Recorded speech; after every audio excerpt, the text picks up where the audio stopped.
Ahojte priatelia, vítajte u prvého dielu môjho podcastu Bombcast, kde sa budeme rozprávať o najrôznejších témach, o mojich skúsenostiach, vedomostiach, o tom, aké mám nastavenie mysle, aký mám postoj, čo všetko som sa za ten čas tu naučil a budú tu aj nejaké rozhovory s inšpiratívnymi ľuďmi a zaujímavými ľuďmi. A budeme sa baviť o ekológii, o osobnostnom rozvoji, o nejakom spirituálnom rozvoji, o nastavení mysle a tak ďalej. Takže poďme v stručnosti na to. Takže dovolte, aby som sa vám predstavil. Som Paolo, známy tiež ako Mr. Bombastic. A kto som býval v minulosti, bol som veľmi pribratý a veľmi lenivý, kedy som vážil až 120 až niekedy až 130 kg a robil som akorát tak osobnostný rozvoj bez fyzického, čo inak povedané, ja som vzdelával, chodil som na rôzne semináre, workshopy a tak ďalej, učil som sa rôzne veci. Na druhej strane nič z toho som vlastne nerobil, alebo úplne minimum som z toho robil, akorát tak to, čo mi bolo také pohodlné. Inak povedané, bol som neautentický, pretože mal som krásne keci, pekne som rozprával, mal som veľké vedomosti, ale skúsenosti žiadne, pretože som to nedával do praxe, alebo úplne minimálne skúsenosti. A takisto tým, že som sa nestaral o seba, som vyzeral povedzme, že tak na 40 až 50 rokov by som povedal. To sa mi však podarilo zmeniť a ako som to zmenil, to poviem v tomto podcaste trošku neskôr. Kto som v súčasnosti, počúvam audioknihy a cvičím, robím najrôznejšie cvičenia, napríklad behám, momentálne sa už pripravujem na maratón a robím pole dance, čo ma veľmi chytilo a všetci, čo to robíte, úplne vám rozumiem, prečo to robíte, je to veľmi návykový šport. Robím box, kickbox a rôzne silové cvičenia, vytrvalostné, kardio, robím bouldering a toto všetko robím vlastne, alebo väčšinu z toho robím pod vedením môjho trénera a úžasného priateľa, kamaráta Miša Nováka. A momentálne som sa ešte dal na folklórne tance, pretože ja milujem tanec. Takisto mimo cvičenia otužujem, zbieram odpadky, čomu ma vlastne inšpiroval a aj viedol Adam Belica, známy tiež ako gazda, ktorý má tiež tu na Spotify svoj podcast, odporúčam vypočuť. A vzdelávam sa najrôznejšími spôsobmi, tým si vlastne zvyšujem svoju hodnotu a rastiem osobnostne, spirituálne, fyzicky, aj podnikateľsky a tiež vzťahovo. V stručnosti povedané som inšpiratívny borec. Taká moja vízia do budúcna je inšpirovať a viesť ľudí k tomu, aby sme žili hodnotnejšie životy, aby sme boli krajší, zdravší a spokojnejší, šťastnejší, bohatší vo viacerých oblastiach, aj po finančnej stránke, ale aj po stránke vzťahovej, mentálnej, spirituálnej a tak ďalej. No a o čom bude vlastne táto časť? Takže keď ste riešili osobnostný rozvoj, alebo aj riešite, a možno, že ste sa stretli s tým, že niektorí ľudia hovorili, že sny musíte mať napísané, zobrazené, potom dostanete vlastne tú silu, aby ste išli s tým niečo robiť. Toto mne sa tak úplne nepotvrdilo, pretože ja som mal napísané svoje sny, ciele, aj zobrazené na nástenke, ale nejako moc ma to nemotivovalo.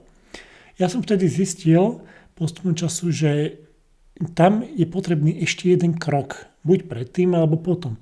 A ten krok je otvoriť sa zmene. Pretože keď sa neotvoríme zmene, tak vlastne nezdvihneme svoj ctený zadok a nepôjdeme s tým niečo robiť. A čo to vlastne vôbec znamená otvoriť sa zmeniť? Pozor, to ja nehovorím, že je s tebou niečo neporiadku, musíš sa zmeniť. Nie, stačí sa len otvoriť tej zmene. To otvoriť sa zmene vlastne znamená robiť veci inak.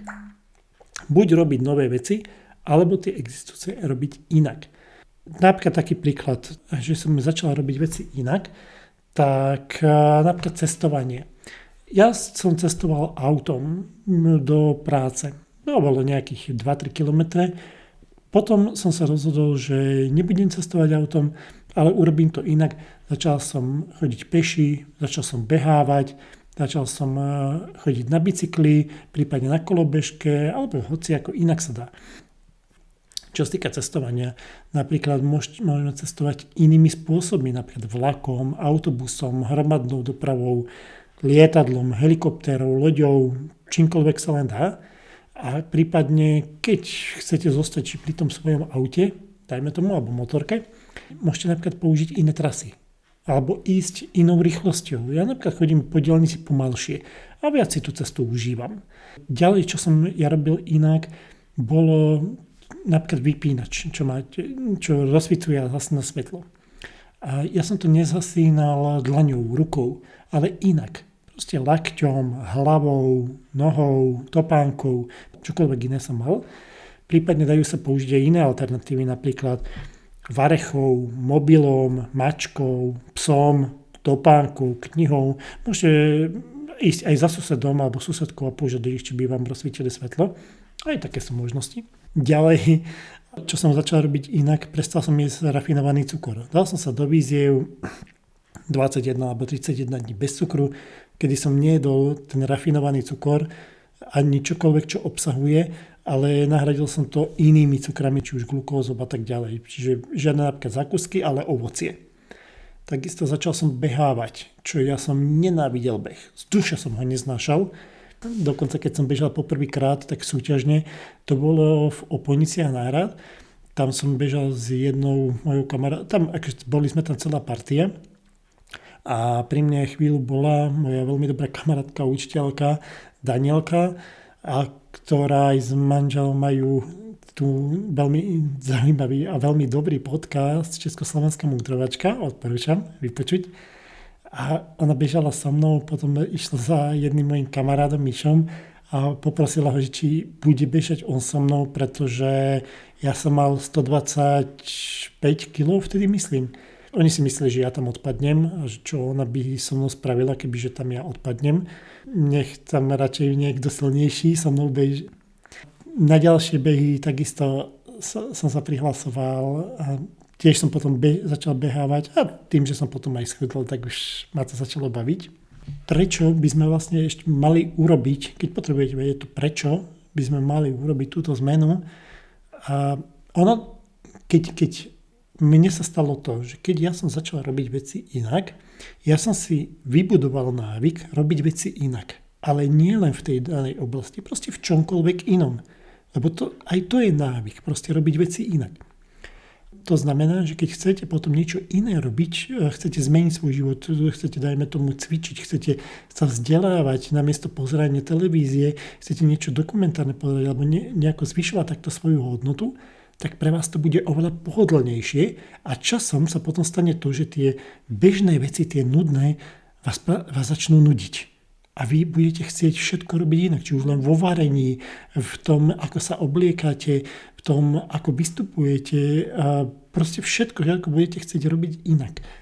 A veľmi to uľahčuje potom ísť si za tými svojimi cieľmi, pretože je taká múdrosť, keď sa niečo má zmeniť, niečo sa bude musieť zmeniť.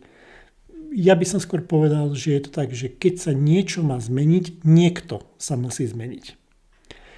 A druhá vec, ja som sa pred nejakým časom, asi 2 rokmi, zapojil do jednej takej výzvy, kde som sa mal odfotiť za týždeň s čo najviac ženami a dať fotku, dôkaz o tom. Ja som to vyhral vtedy na plnej čiare a dôvod bol ten, že ja som to vtedy vyhral na plnej čiare a niekedy sa mi stávalo, že sa ma tie slečny alebo pani pýtali, že prečo to ja vôbec robím.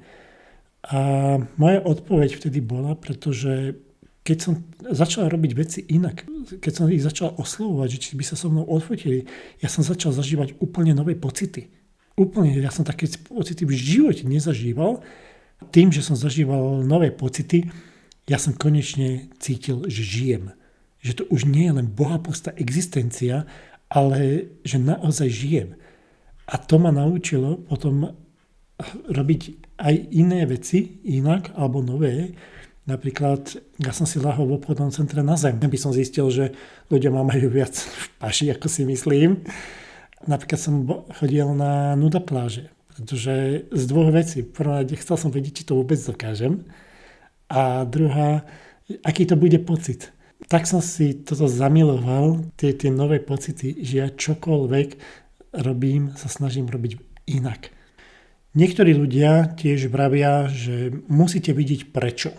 Prečo by ste sa vôbec mali meniť, čo je vlastne vašim cieľom. Ja som toto testoval, ja rád testujem takéto paradigmy alebo dogmy, ale mne sa to nepotvrdilo. Vy nemusíte poznať prečo to robíte. Nemusíte to vôbec vedieť. Stačí to začať robiť.